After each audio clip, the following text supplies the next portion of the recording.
Once, Ken Shamrock's name struck fear into every corner of the fighting world.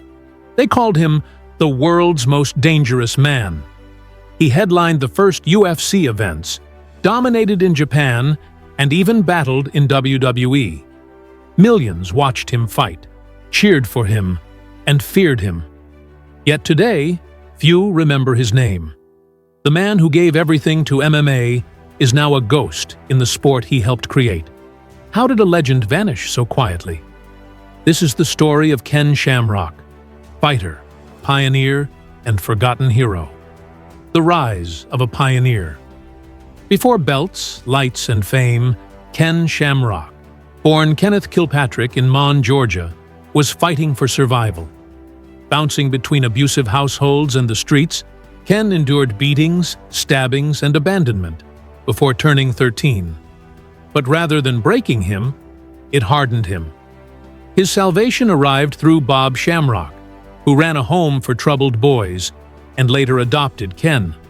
Under Bob's guidance, Ken discovered discipline, wrestling, and belief, a foundation that would propel him into combat sports history. Japan and Pancrase, forging a warrior. Ken transitioned into professional wrestling in the late 1980s, but his true mark came in Japan's Pancrase organization. Combining catch wrestling and striking, Pancrase was a brutal precursor to modern MMA. Ken dominated, refusing to tap and thrilling fans with his intensity. Known as the King of Pancrase, he became a symbol of raw, unfiltered combat, a warrior embraced by Japan and feared by opponents. UFC, the face of violence. In 1993, Ken entered the inaugural UFC 1 tournament. More than a participant, he embodied the sport's brutal unpredictability. After submitting Patrick Smith, he faced Royce Gracie, a loss that would fuel his determination. He returned in UFC 3 and UFC 5, fighting Gracie to a 36-minute draw, solidifying his legacy in the chaotic early days of MMA. Ken became the first superfight champion, a precursor to the modern UFC title.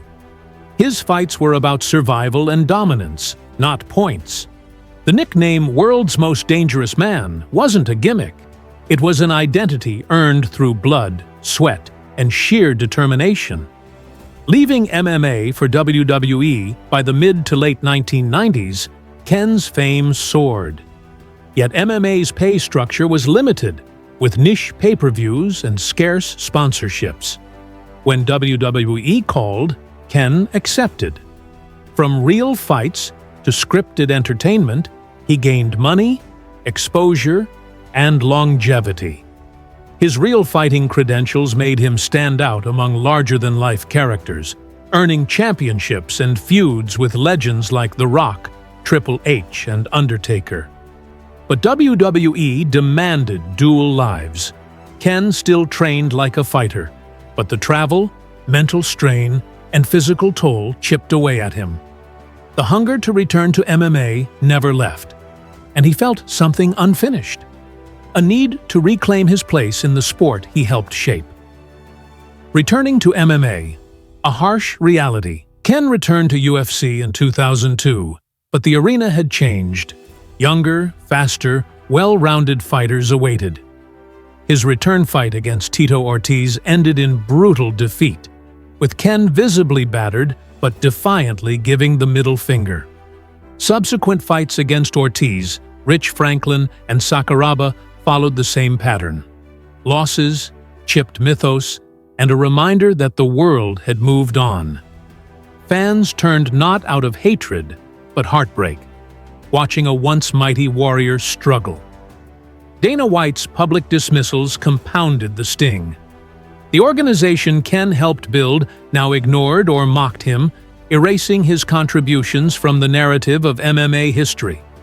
Financial struggles and legal battles. By the late 2000s, Ken Shamrock's fame no longer guaranteed financial security. Despite headlining some of the earliest UFC events and WWE's biggest shows, his earnings had been limited. Early UFC paydays were notoriously low, and WWE salaries at the time lacked today's guarantees. Years of injuries, therapy, and travel quickly ate away at his savings. Legal troubles compounded his difficulties. In 2008, Ken tested positive for steroids before a fight in the UK, resulting in suspension and fines. While he denied intentional use, he admitted his body needed help keeping up. The scandal damaged his credibility and marketability. Sponsors disappeared, and promoters pulled back, leaving Ken in an increasingly precarious position. A public lawsuit against UFC and Zuffa over unpaid licensing fees and image rights followed. Shamrock claimed the organizations profited from his likeness in video games and promotional material without proper compensation. UFC, led by Dana White, countered aggressively, stating Ken owed them more than they owed him. The legal battle ended with Ken losing, further eroding both finances and reputation. Bankruptcy soon followed, leaving the once iconic fighter scraping together income through seminars, niche appearances, and autograph signings.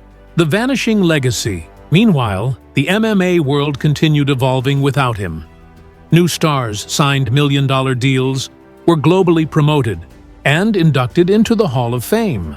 Ken Shamrock, one of the original icons, became a shadow in the sport he helped build. Even his pioneering contributions began fading from public memory. While Royce Gracie and other contemporaries were celebrated, Ken's name became increasingly absent from documentaries, highlight reels, and recognition events. UFC Hall of Fame inductions skipped him. Fans, especially younger generations, knew the name but not the impact. Ken's final fights were often reduced to meme compilations highlighting an aging warrior's losses. The man who fought Gracie, Ortiz, and Fry became a cautionary tale rather than a celebrated pioneer.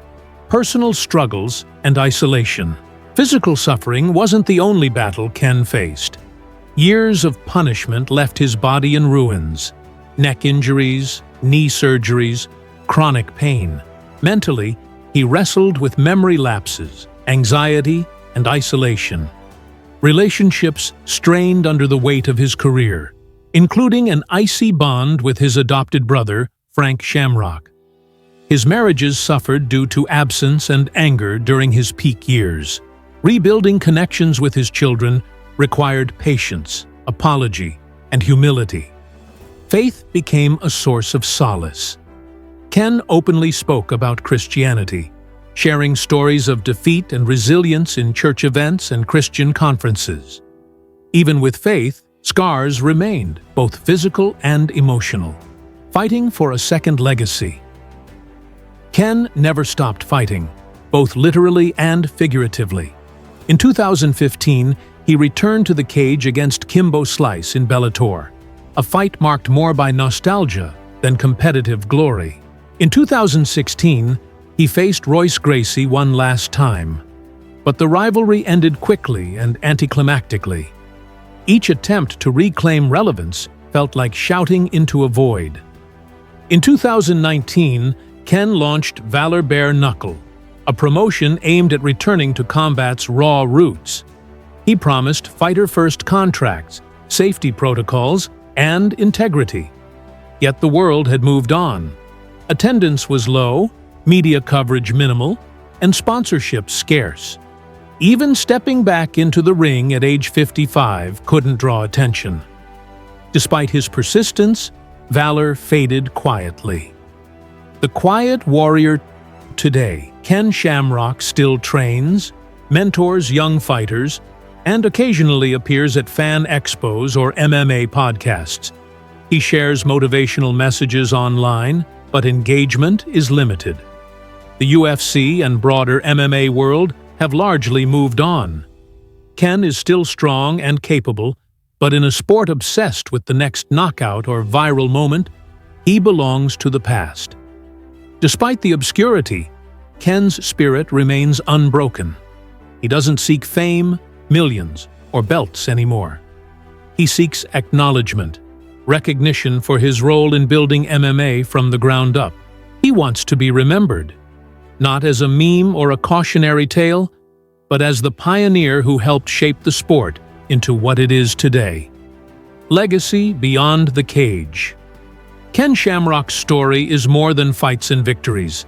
It's about sacrifice, resilience, and the cost of paving the way for others. He gave everything, his youth, body, and heart, to MMA and combat sports. Even if the world has moved on, his contributions remain immortal.